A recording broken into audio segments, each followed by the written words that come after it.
going up against Michigan. They had the game on their racket, couldn't close it out. So does this make us think more of Maryland, Trevor, or think less of Michigan? Where do we fall on this? I think Michigan is as good as they are.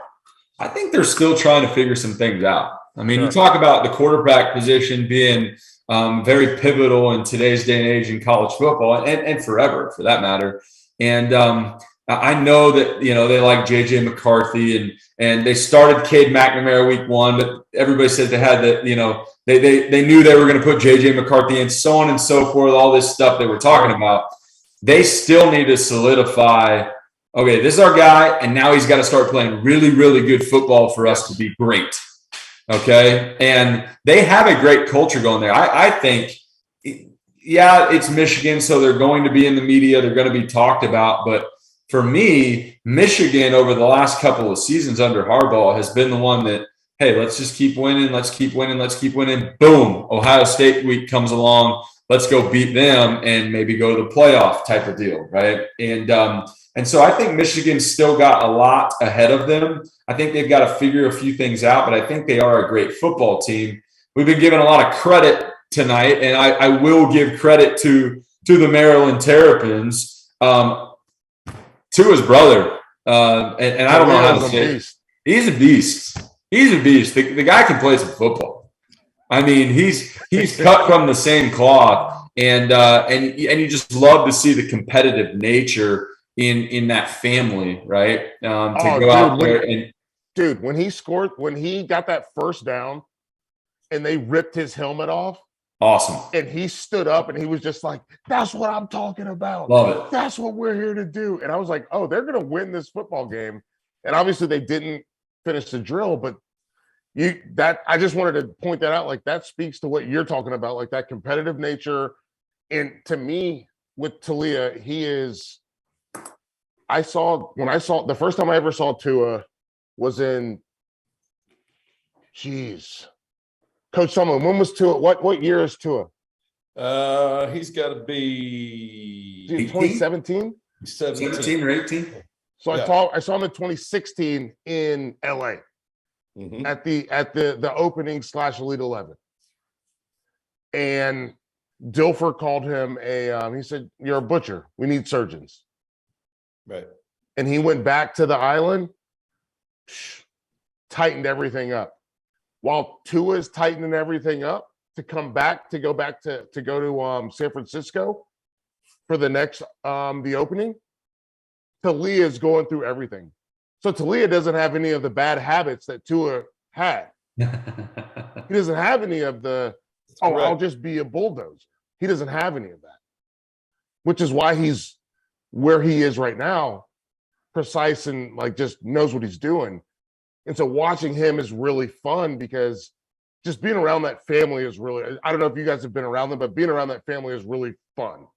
They're really like, there's a level of care that it's amazing. So I guess I didn't mean to cut you off, Trevor. I want to get the coach though. Like, when you watch that game, what did you think? No, Talia, I was up there. I've been to a Maryland game already this year, right? Yeah. And he's a guy that I can't say kid anymore as he's playing, but I've known the family too. So he is unbelievably accurate. Yeah, he is an unbelievable competitor, right? And if you ever saw him in person, he's not a very big guy. I mean, he just isn't. But when he took off and ran, and he's throwing the ball like that, and that team is feeding off his energy. And they're dangerous. I think what you saw there, I think the question was, is there reason to be concerned about Michigan? They're obviously they're the most talented team in the league besides Ohio State, right? But the speed level on that field, there was no differential in speed. Right? Okay, that's a great point. Maryland was fast, right? They let one run get out the gate, but other than that, I mean, there wasn't any, just they're bigger and faster than us. That wasn't the case. So, I think it says more about Maryland. I think they've got some energy now for the first time And like we've talked about, can they get over the hump? But in a game like that, you know, what are you going to do this week, right? How are you going to follow it back up? Because there's a lot of energy expended going to the big house and playing. Trevor, how do you follow up an effort like that? I think you get back to the drawing board. I think that when you play well and when you play poorly, it all comes back to what your coaches have told you since you were peewee football. Be even keel. It's not about your last play. It's about the next one. One play at a time. One play at a time. If you got knocked down, get back up. It's a 15-round prize fight. If you got beat for 14 rounds, you can still knock him out. I mean, all those little punchlines, right? It's true. How are you going to prepare mentally coming off a big performance or a poor performance to get you ready for that next week is incredible. Some people, when they walk in that facility on Monday, they're ready to rock. It's behind them. They've already started preparing for the next week. Don't care about that. Goals, everything's still out in front of us.